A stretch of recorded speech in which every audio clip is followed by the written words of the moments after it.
Well, the virus has now killed more than 100 people in China, and new cases have been confirmed around the world. So you don't want to frighten the American public. France and South Korea have also got evacuation plans. But you need to prepare for and assume strongly warning Americans to avoid all non-essential travel to China. That this is going to be a real serious problem. France, Australia, Canada, the US, Singapore, Cambodia, Vietnam, the list goes on. Health officials are investigating more than 100 possible cases in the US. Germany, a man has contracted the virus. The epidemic is a demon, and we cannot let this demon hide. Japan, where a bus driver contracted the virus. Coronavirus has killed more than 100 people there and infected more than 4,500. We have to prepare for the worst, always, because if you don't and the worst happens. War Room Pandemic. Here's your host, Stephen K. Bannon. Live from Capitol Hill, it is Monday, the 20th of April, the year of our Lord 2020. It looks like another Black Monday. The oil markets throughout the world are crashing. Oil now below $10 a barrel. We're going to get Steve Cortez later in the show is going to join us from Chicago to talk about this dramatic development in the world's capital markets, world's commodity markets. We're live on the John Fredericks Radio Network on AmericasVoice.news, the streaming service of the Trump Revolution. Dish Channel 219 on Newsmax TV throughout the world on Nexus, IRRS, and later in the day subtitled Through the Firewall in Mandarin to all the folks in China on Radio Free China. Jack Maxey, Raheem Kassam, Jason Miller. Later in the show, next hour, we're going to have Mark Cuban, hopefully for as much of the hours we can keep Brother Cuban to talk to us about developments with the Dallas Mavericks, the NBA, and other sports leagues as they unlock. Also going to have Yahoo's Alex Nazarian, the author of The Very Best People, and one of the top reporters from Yahoo, will be on. Tons going on today in the capital markets, on the economic crisis, and of course in the pandemic. We're going to get to all that, but we're honored to be joined by Governor Mike DeWine from Ohio, and I think he is emblematic of those type of governors that just get the job done. He's been I think a hero, not just to people in the conservative movement and the Republican Party, but throughout the nation. Democrats, moderates, progressives, everybody's talking about what a great job Governor DeWine has done. No theatrics, no drama, just every day getting it done. He joins us today from his home in Ohio. Governor DeWine, thank you very much for joining us on War Room Pandemic. Great to be with you. Thank you very much. Look, everybody is talking about now how everybody wants to go back to work. Whatever your political affiliation is, Americans are built around getting things done. And everybody's focused on how actually in the worst mass casualty event we've had, particularly for civilians in the history of the country, in this horrific economic crisis with this financial crisis on top of it, how do we actually do it? And the nation's turning, and President Trump has said it, hey, we got governors I empowered them to take us through this, and now I'm going to empower them to take us out. Since we consider you the tip of the spear, walk us through how Mike DeWine is going to do this. We know throughout this crisis, I've been advised by a group of medical experts, and I felt it was also important to put together a group of business experts as we talk about how we're going to move the economy going forward. Obviously, our economy in Ohio, just like throughout the country, has been really, really hit. Huge number of unemployed people. So what we want to do beginning May 1st is start getting people back to work. We want to do it in a careful way. We want to do it in a respectful way that has the goal of keeping the workers, the employees safe. And at the same time, if the business is retail, making sure that the customers are safe as well. So we put this working group together of CEOs, not just of big companies in Ohio, but small and even smaller mid-sized companies. And they have put together a plan, and we're starting to refine that plan, and we'll start back on May 1. And kind of a logical place to start, you have some companies that might not have been deemed essential simply because of what they produced, but they have the same ability as some of the companies that have been able to continue on. They have the same ability to protect their employees. And I want to say we have some companies in Ohio that have done a phenomenal job. I have a friend over in Eastern Ohio, and he's produces tile, an old family company, and they have hundreds and hundreds of employees. And I called him the other day. I said, how's it going? And he's been able to continue because he was essential. And he walked me through. It took him 5 minutes to tell me all the different safety things that they were doing. At the end of the conversation, I said, okay, how many COVID-19 people have you had? And he said, to our knowledge, none. Now, he may have been a little lucky, but you kind of make your own luck, too. And what it shows is that there are ways to do this that aren't totally, completely 100%, nothing is, but that are very, very safe. And that's what we want to do. And as we roll business back out, get people to work, that's what we want to make sure we're doing. Because what we've had on the medical side is we've flattened the curve. We have been able to avoid, so far at least, a surge in our hospitals.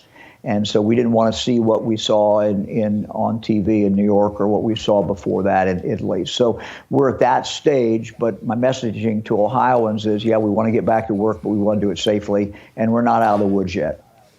How did you get ahead? One of the things we noticed is that you were kind of ahead in flattening the curve.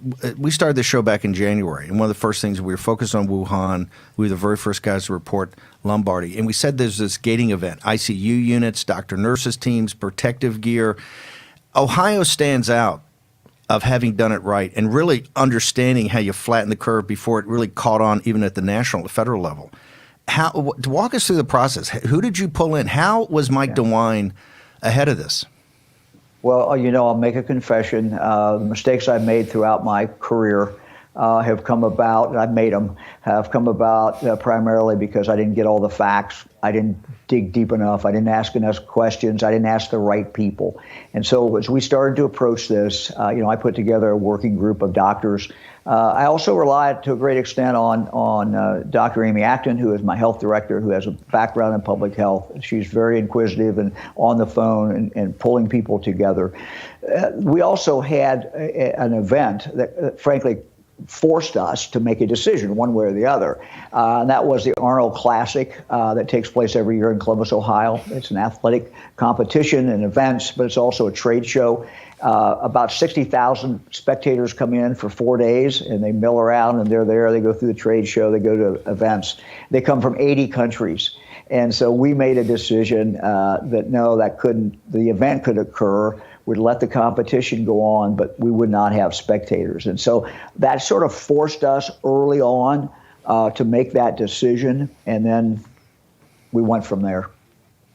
How did you at the time handle the blowback from the business community, from conservatives? A lot of people saying, hey, this is an overreaction, you guys are panicking. How did you convince people and bring people along? Because if you look at Ohio, on the job that you've done, bringing all elements of the community together, and clearly, people have, particularly our posse of the deplorables, have very strong opinions. What did you do? What was the process that brought people along? Well, I think a lot of people thought we were crazy, frankly. No one else was closing anything. We were the first one, I think, to close anything big. And so there was no precedent for it, and we didn't have any deaths yet.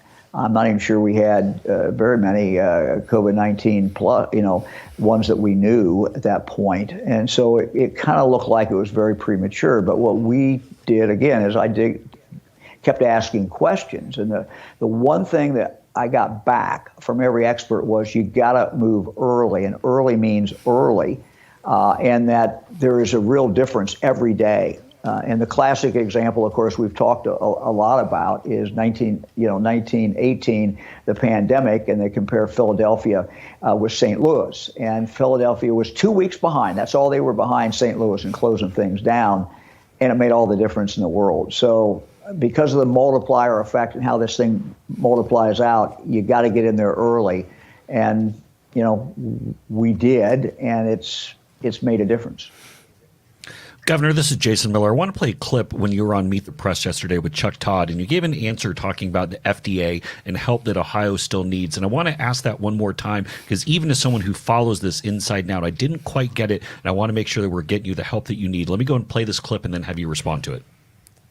Our big problem today, I could probably double, maybe even triple testing in Ohio virtually overnight if the FDA would prioritize companies that are putting a slightly different formula together for the extraction reagent kit. And if the FDA would do that, We have a shortage, worldwide shortage of some of the materials that go into this. So we really need help. Governor, take us through that. What is the help that you need, and kind of explain this? I haven't heard this argument before. Yeah, well, I look at charts every single day, and what we've seen in Ohio is our capacity, 6 major hospitals, 6 major labs, their capacity has grown, and it's good, the total capacity. But then I look at how many we're actually running every day, and it's only a fraction of that. So I try to drill down, okay, what's the problem? And this is complex, but you have a number of different challenges. One is that the hospitals are rationed by the supplier how much reagent they can have. And so they wait for the supply, and then every day they have to keep their number of tests down so that they won't run out of the reagent. So we have a big shortage of reagent. They tell me part of that is it's a worldwide shortage of the materials. And so what's happening is companies are trying to come up with other reagents. Reagent that that they want to bring online, and so there are companies that have gone to the FDA and say, "Hey, we got a new recipe here." As a layman, I'd call it a recipe. We got a new recipe here. We think this will work. We believe it's work. Will you approve it? And so my appeal to the FDA was move them. If this is going to work, we need it. We need it now. And interesting, after I made that kind of direct appeal to the FDA, I got a call within about an hour and a half from someone at the FDA. Funny how that happens. And they said, well, in all fairness to them, they said, look, we're getting close to this. We think we're going to be, in a position to approve this one company at least. Very, very shortly. So I took that as good news. I talked later to the vice president because I put a call into him about the same thing. And I reported back to the vice president. And I said, Mr. Vice President, I think it looks like to me the FDA is moving on that. Now, that's not going to totally solve our problem. We've got other challenges out there that there's not enough swabs. There's not enough of the liquid, the transport liquid. But we're doing what Ohioans do. And we've got Ohio State and our Ohio Health Department that are actually producing these now, the swabs, getting them out to the smaller hospitals and the smaller places where the sample, the specimen is actually taken. So it's a work in progress. We're not where we need to be yet, but I took as good news that the FDA, it looks like they may be getting close to being able to sign off on a new reagent. And we don't know how fast that will up, but we got to have more players. We got to have more people making this reagent because it's really constricting the number of tests we can do. I mean, it's frustrating for me to look at numbers and say this institution could do 3,000 tests a day, and they're only doing 400 or something like that. And the answer I get primarily is because we don't have enough reagent to do it. So that's a limiting factor.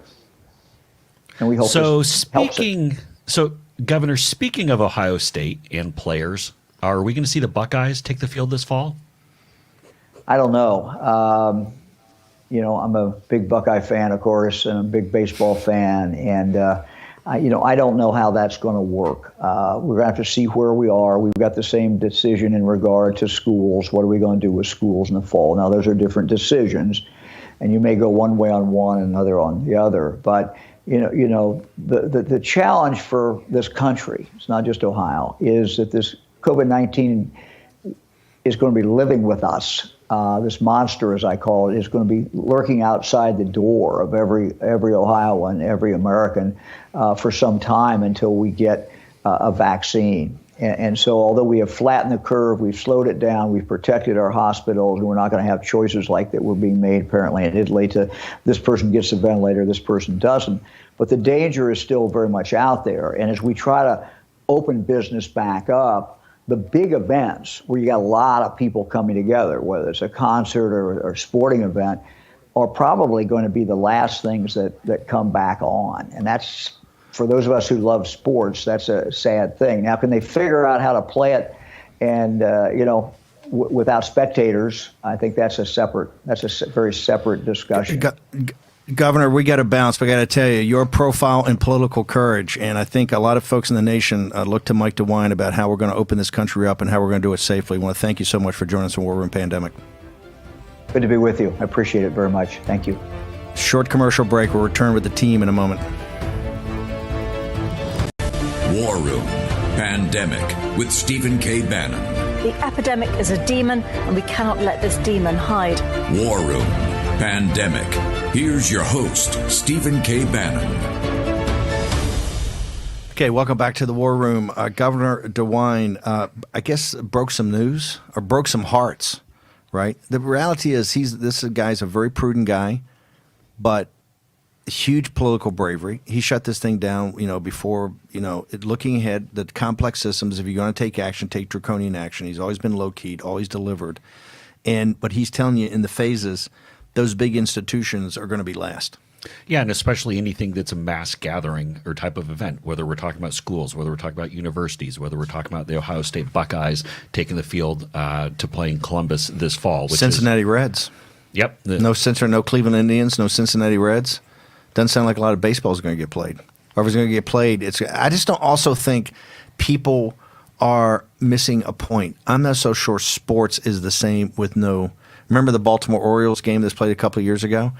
But Buckeye footballs, and I'm not a Buckeyes fan. I'm a Notre Dame fan, but I admire the Buckeyes program. They're always about excellence, right? They're in your grill. I can't imagine Penn State, Notre Dame, Ohio State, Michigan. I can't see how you're going to play in the big house with nobody there. It's not the big house. It's the big empty house. Don't some of these teams, and I don't even know what sport you're talking about right now, but don't some of these teams Real football. pump in crowd sounds anyway? No. God. Yeah, they have been. Yeah, this isn't not college Arsenal versus Hotspurs. No, but that's what you don't have to do. That's real fans. Tottenham, the Tottenham Hotspurs. Right. Tottenham Hotspurs. But it's the same thing, of course. We have the World Cup on the horizon, the real greatest sporting event in human history, and for developing nations. The European Championships, etc., and they're all going to be played. Beijing, they're all saying they're going to be played to empty stadiums.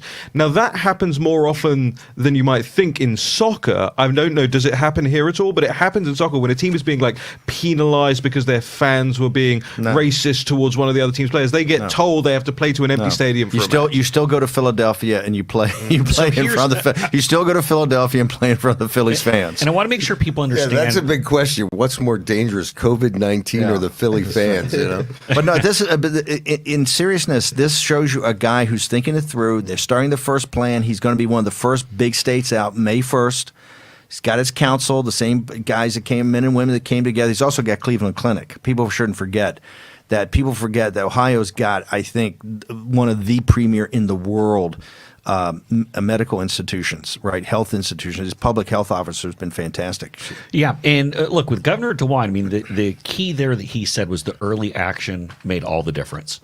And he took it and he got beat up on it. Initially, he talked about the gap between St. Louis and Philadelphia going back to the 1918. Boy, he was listening to the show early. He was listening to Jack Maxey and Hatfield early on. But it was all about that early action. I remember a lot of Republicans, a lot of conservatives saying, whoa, what's he doing? He shut schools down. Is he jumping the gun? There's a profile of courage. He shut that event down, remember? And when you see governors getting beat up in the Midwest, you see Whitmer getting beat up, you see Evers getting beat up, you don't hear much of anything about DeWine. And look, he did have some protests on Saturday. There were some folks who, understandably frustrated. It's frustrated. You want to get out there. I think you should keep your distance and stuff like that, be respectful. But if you want to get there and protest, hey, that's where the Tea Party started like that. I have no problem as long as you're doing it to make sure that we understand as a group we got to get through this thing. If you want to get in protest. But I think, and DeWine wouldn't have a problem with that. And if we had a little bit more time, the ramifications of what, if potentially, and again, it's not as though the governor announced that there definitely is not going to be football this fall. But yes, he did. But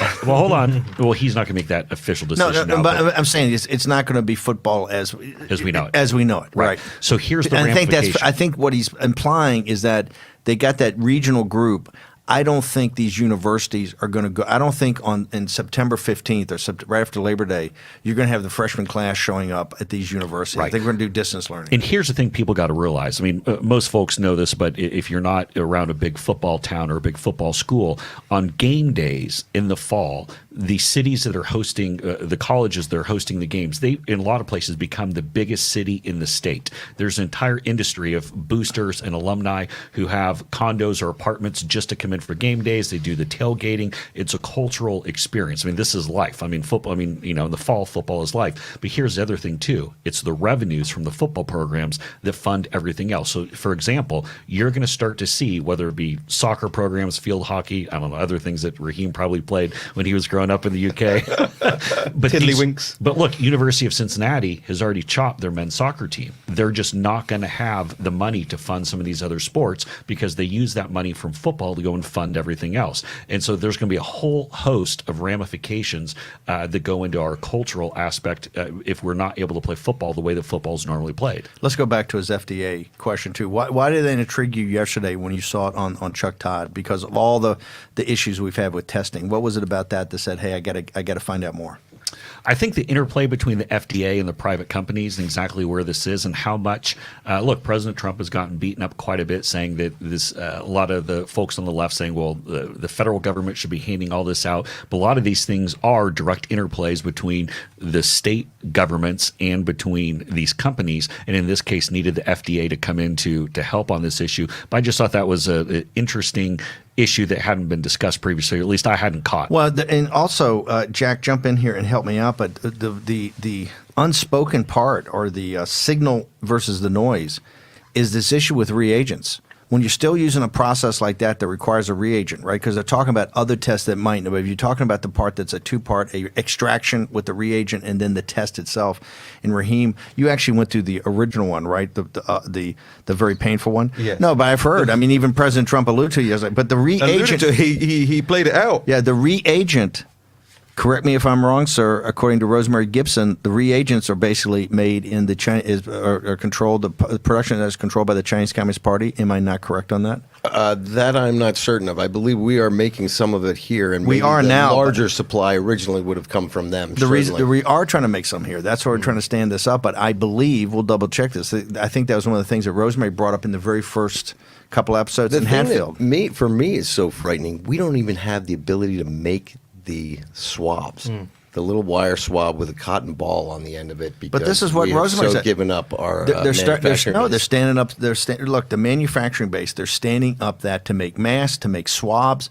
100% of it went to China. Right. 100% of it went to China. This is what on that timeline, and we're trying to get this published in the next day or two. But that timeline I walked through yesterday on Maria Bartiromo was that the most insidious thing, and I couldn't get to, is what Navarro talked about in the first segment.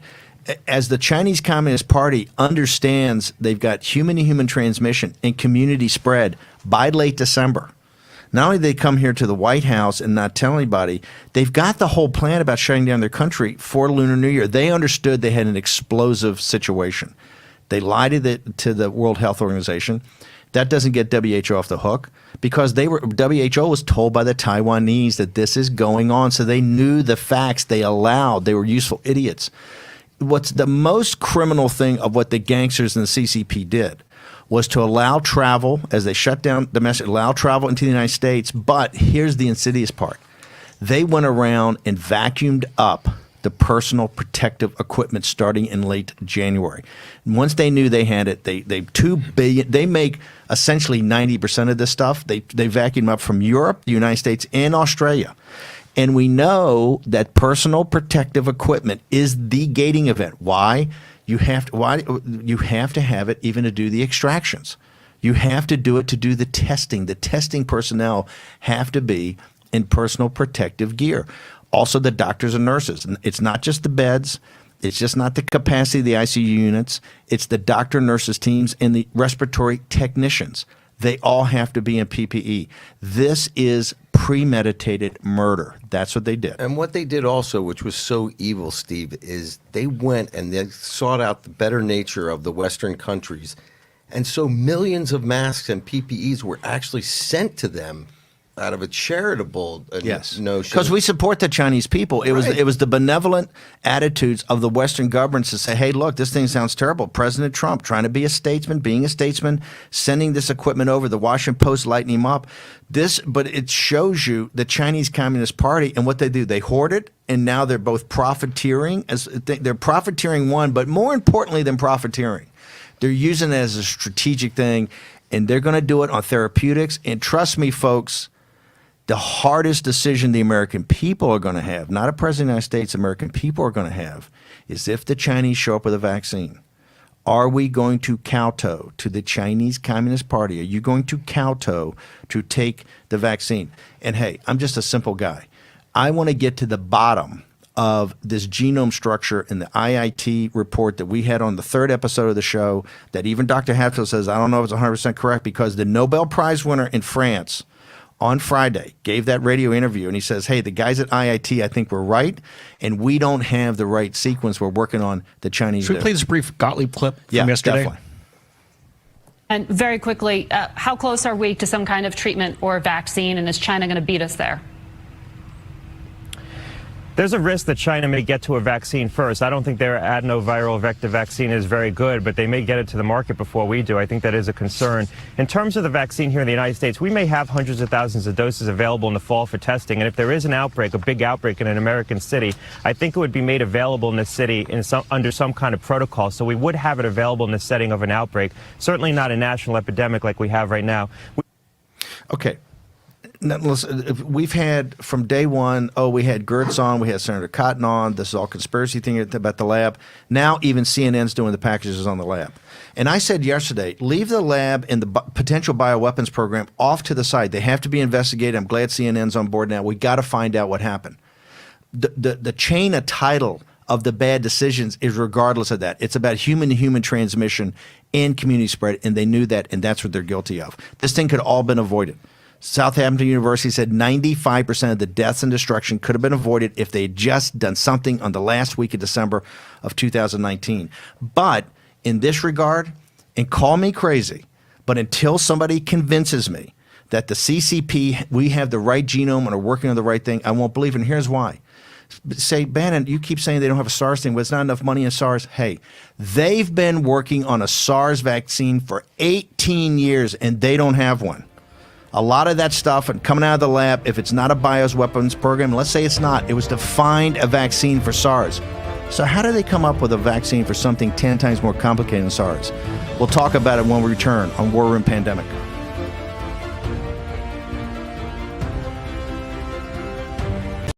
War Room Pandemic with Stephen K. Bannon. The epidemic is a demon, and we cannot let this demon hide. War Room Pandemic. Here's your host, Stephen K. Bannon. Okay, we got a bunch to get to. Welcome back. We're on Capitol Hill. This is live, another Black Monday. Monday, April, the 20th of April, year of our Lord 2020, had Governor DeWine. We got Mark Cuban coming up in the next hour. Let's go to, do we have the numbers crunched yet on Trust and Verify? We want to go to the Washington Post story. Yeah, so this is a big one. We talk about timelines, Washington Post trying to blow up President Trump. Yeah, and this is, look, for as much as I like to joke around and say fake news and things like that, I don't frequently throw it out there and actually point to a specific article or story and say this is fake news. However, this article in today's Washington Post, or I guess it popped last night, 4:46 p.m., but it's Karen DeYoung, Lena's son, Emily Rahala, at the Washington Post, with the headline, Americans at WHO transmitted real-time information about coronavirus to Trump administration. And it says, I'll just read the lead graph here, more than a dozen U.S. researchers, physicians, and public health experts, many of them from the CDC, were working full-time at the Geneva headquarters for the WHO as the novel coronavirus emerged late last year and transmitted real-time information about its discovery and spread in China to the Trump administration, according to U.S. and international officials. Now, I'm going to stop you right there. This article— That's a blast right there. —is such fake news. Go and read through this story. There's nothing in this story. But the headline right there says late last year. That means 2019. They're trying to get CCP and WHO, they're running dogs WHO off the hook. Right. So we know from going back through our timeline that Redfield, the CDC director, first got the call about this, and he said he got the call about it from China. He didn't say I got the call about it from the WHO. I didn't get a call from it from Grundoons, which I will. But around Christmas, on Christmas vacation. Well, he said is once he said January 3rd, and the other time he said New Year's Day. So somewhere between the 1st and the 3rd, he's given a slightly different answer. But he's been consistent while he was on his vacation. But no, he said over Christmas holiday. I'll go back. He was on vacation. Okay. We'll double check. I think he said Christmas holiday, but we'll double check.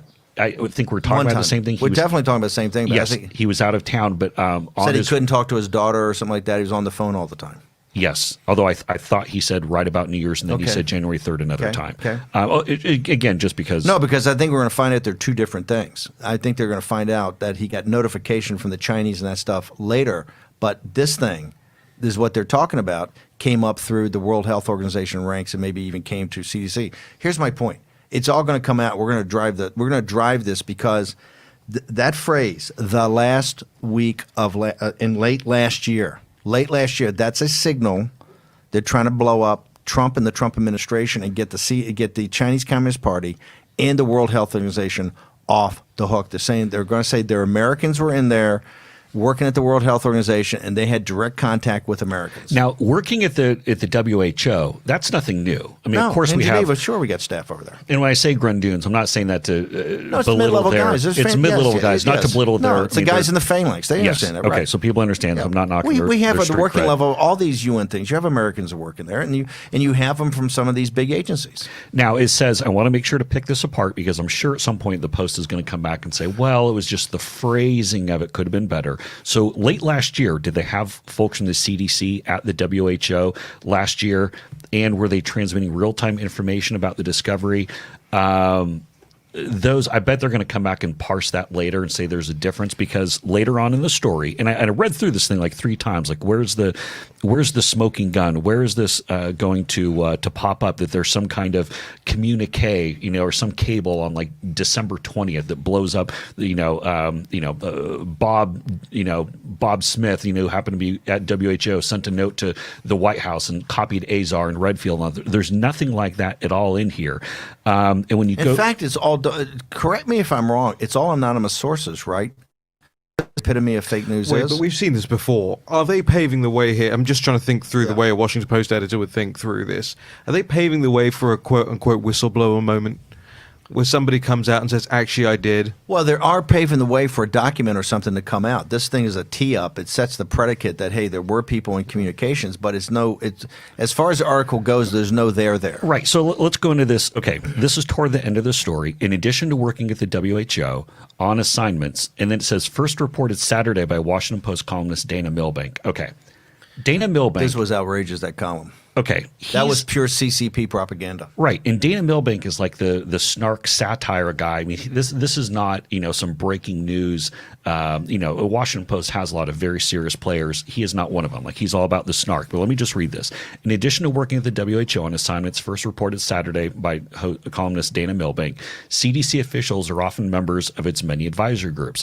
The emergency committee advising the organization on whether to declare a public health emergency of international concern during deliberations in mid to late January included Martrin Citron, director for the CDC's Division of Global Migration. Now, Steve, I'm not all that great in math sometimes, not great on calendars. Mid to late January.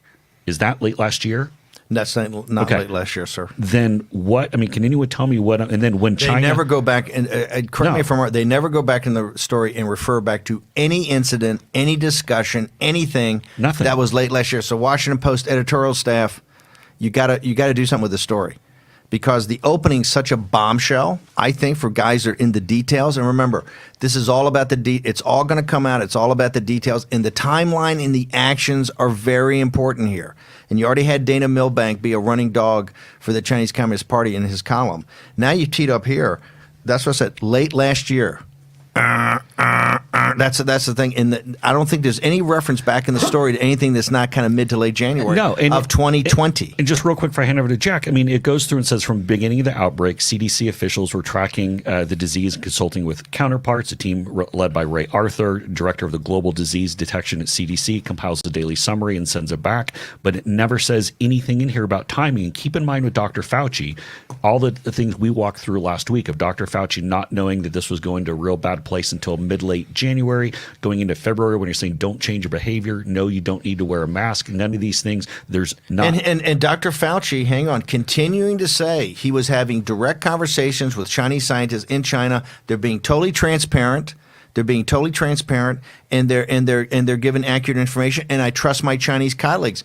After we know that the health minister lied to the World Health Organization, who didn't do their own due diligence, but on the 12th of January, followed up by their tweet, which they would love to take down. But we got it, baby. You can take it anywhere, but we got it hard here at the War Room. At the time, we knew this thing was going to be a big deal because you could tell there was already community spread. Right? A bunch of hammerheads that got DM biology could tell there was community spread, and you're lying to the world, stone cold lie.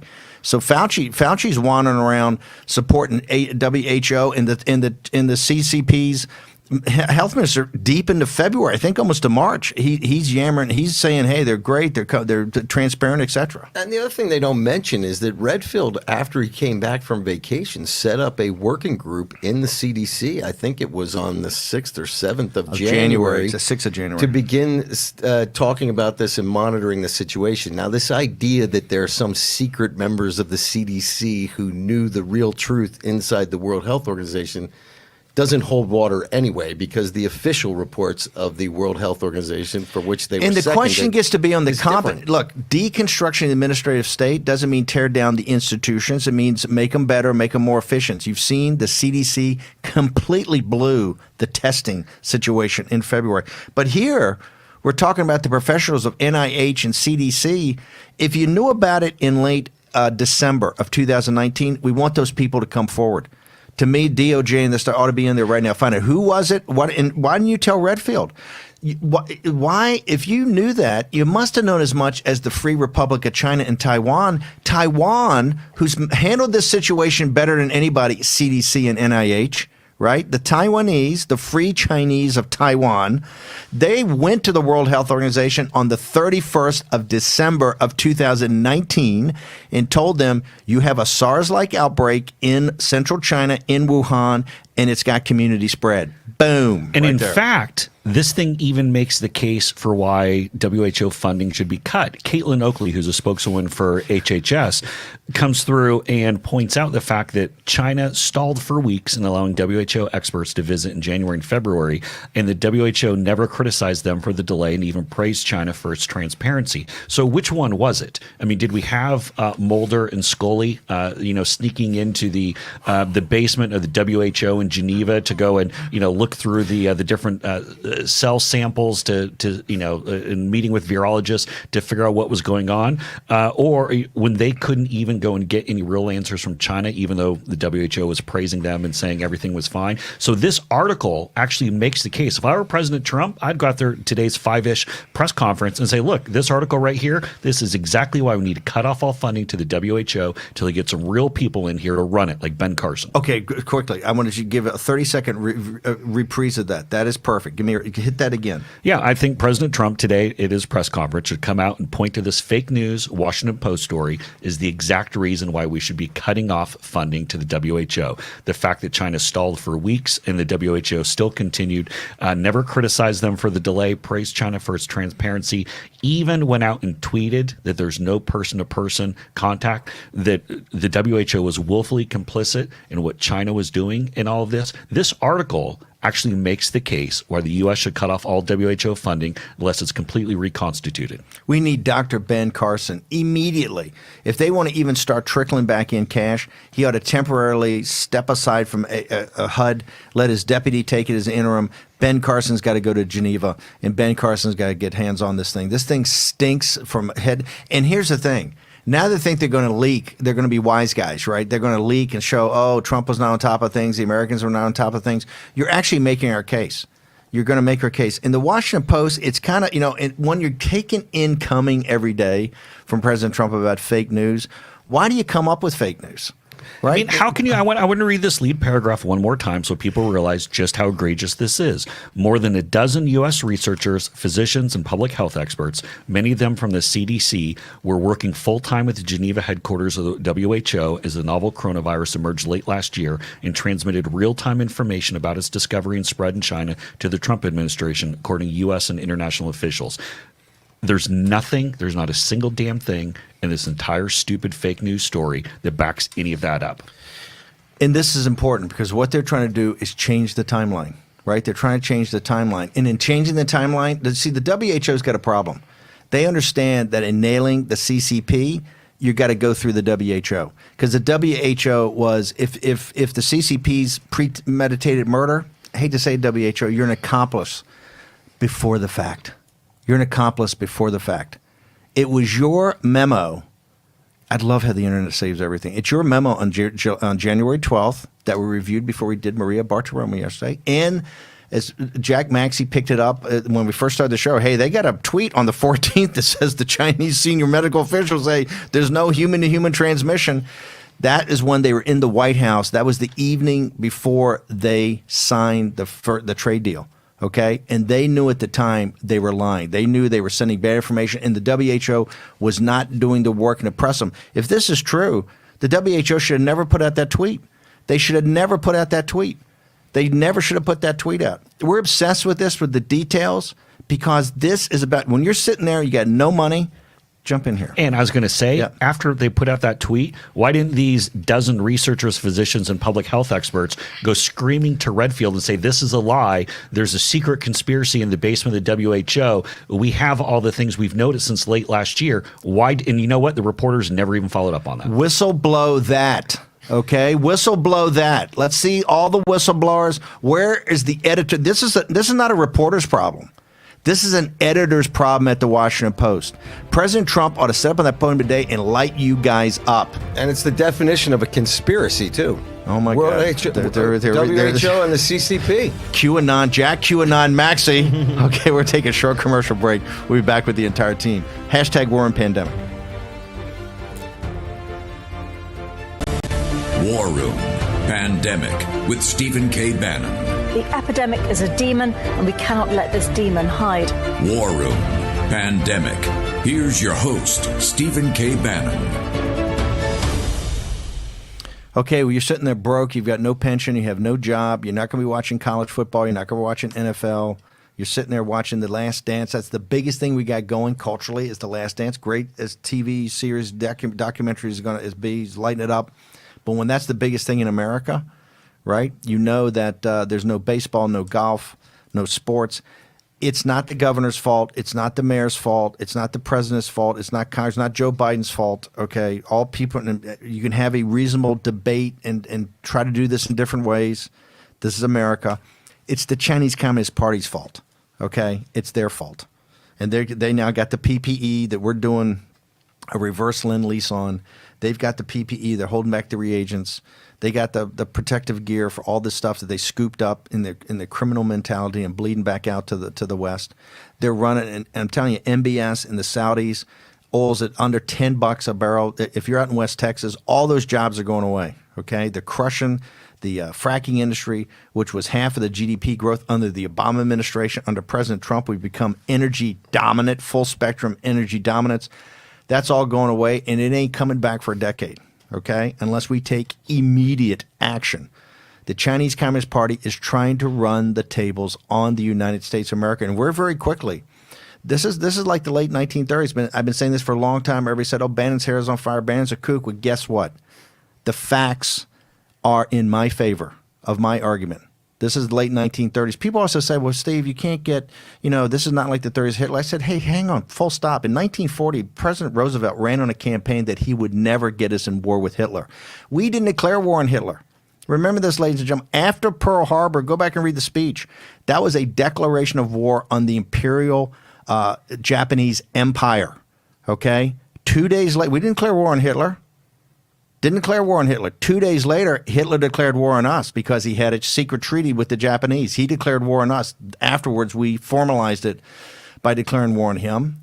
That's after Hitler's from 1932 for 8 years with all of it. And people knew about, at the time, what they were doing to the gypsies, what they were doing to the Catholic priests, what they were doing to the gays, what they were doing to the Jews. Everybody knew they had these concentration camps. They were starting, guys were disappearing. He had all the run of Czechoslovakia and Austria, right? England stood alone. And why did even England stand alone? The royal family was going to trade it out to save the empire, to keep Suez in the Raj in India. It was British, it was the Labour Party and working class miners and working class, the same folks that voted for Brexit, the same people that backed the Tory party this time, the exact same working class people backed Winston Churchill, a right wing nutcase, right, who had been sitting there for 10 years in the wilderness, completely laughed at and joked at. What are you talking about, Germany? What are you talking about? Nazis. That he couldn't, no polite company would have him. He was thrown out of his clubs, right? He had no voice the entire time. England stood alone with the United States kind of in the background as a Lend-Lease behind the table. We're going to stand alone against the Chinese Communist Party. You're seeing Europe start to fall. That's what the Germans, thank God, the Bild, finally, the editor of the paper, channeling War Room Pandemic, said, hey, Chinese Communist Party, we're sending you a bill. What is it, 200 billion? We're just going to round up 198 billion euro. Is that what he sent? 168 billion? I think it was 149 billion euro. 149. I'm grossing it up. Okay. Well, that's 200 Talk to us what's happening in Germany. So, yeah, you're right. One of the most influential newspapers in Germany, tabloid paper Bild, mocked up a check, a bill for the Chinese from Germany. The calculations being the impact on tourism, the film industry, the airlines, small businesses, the knock to GDP, and sent a kind of they calculated at about $2,000 per person in Germany. And the article was titled, What China Owes Us. And this got a heck of a lot of coverage across Germany, across Europe, also over the last 36 hours. And the Chinese embassy, in fact, in Germany, hitting back against Bild and saying, you can't do this. This isn't up to us. There have been previous pandemics in the past. Nobody's ever talked about sending the progenitors of those places the checks, even though they get those places wrong, constantly pointing the finger at the United States, even for pandemics that took hold in the Democratic Republic of Congo and Mexico and so forth. And the Bild editor-in-chief, I have to say, I haven't seen this much courage from within the European Union some time. But Julian Reichelt, who is quite the public figure in Germany, wrote back to the Chinese after their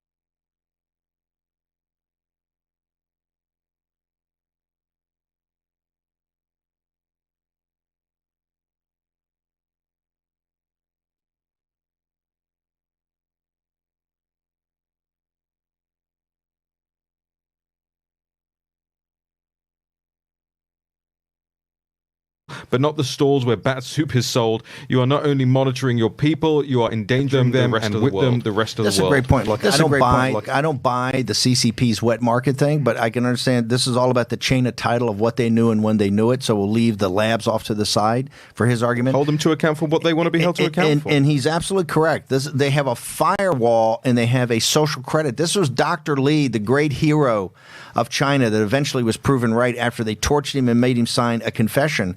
Dr. Li got the social credit score like down to 0 or whatever it is, that the lowest, so his kids couldn't even go to school.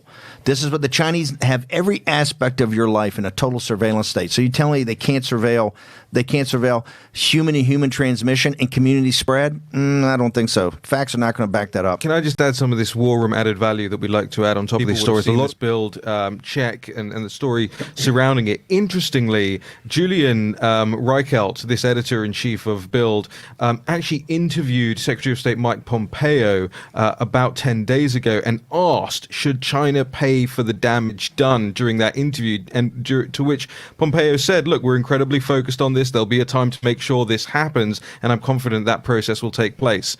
So I'm sure the Chinese will be going back through that now and going, oh, look, collusion between the Secretary of State and the editor-in-chief of Bild. Well, that's still, look, he's still trying to be too diplomatic. I would not say that. I Yes, agree. they're going to be held accountable. The Chinese people are their biggest victims.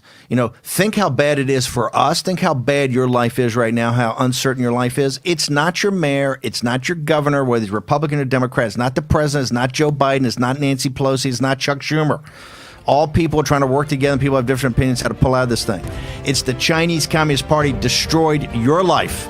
You need to embrace that deeply and think about it. Okay, we're going to take a short break. Little upside. Come back with Mark Cuban in a second.